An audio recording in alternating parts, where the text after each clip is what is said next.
Capes Crusader is an okay show that has a lot of missed potential.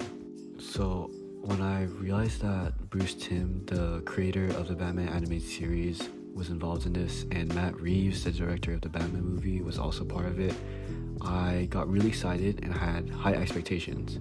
But then I found out that J.J. Abrams was part of the show, and my expectations lowered a bit. So to start off with the positives, I think that the writers definitely know how to write Batman.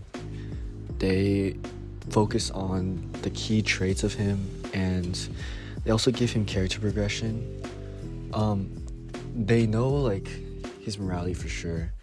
Like there's two instances of this. For example, in the Nocturna episode, which is also really cool. The fact that Nocturna is there. Also Onomatopoeia. The fact that they had him. Oh my god. When I saw him, I was like so hyped. But anyways, in the Nocturna episode, the Nocturna accidentally kills her brother, and while she's fighting Batman, Batman's like, "Oh yeah, your brother's dead." And when she realizes this, the sun rises and she has like very sensitive skin or something like that. So she's like burning up, like she wants to kill herself, it's like leave me here to die. But Batman says no, and even the kid Carrie is like, dude, we should just like kill her. I mean, honestly, she deserves to die after like doing that to the kids. I think she like knocked them out or something. Like she like sucked their souls.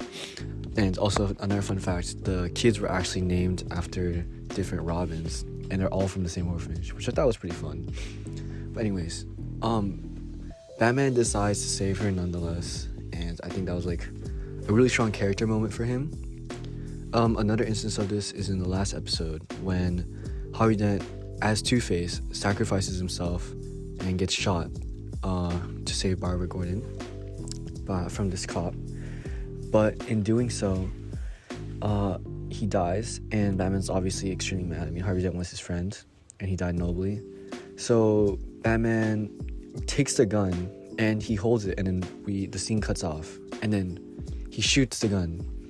And at first you're like, oh my god, Batman shot him, no. But then turns out he just shot bullets around him, which is, honestly, if you did shoot him, that'd be super stupid. But I'm really glad they like showed that moment where he's like, yeah, no guns, Especially for the final episode, I think that was really strong. Another thing I like to add is Batman's relationships with the different characters, especially him and Alfred. Batman grows and learns to trust Alfred. For example, in the Ghost episode, Alfred sacrifices like his life and gets possessed by the ghost or whatever. And when he comes back and Batman saves him, Batman's like, Alfred, I need you here with me. You can't leave. And I think it's really nice to see how much like he cares for Alfred, because in the beginning he didn't really like care for him, but now he's like, yeah, he appreciates Alfred and he realizes that he does need Alfred. And I think they did a pretty good like duality thing with Batman Harvey Dent, Batman Catwoman, and Two-Face and Clayface. I think those were some really good parallels.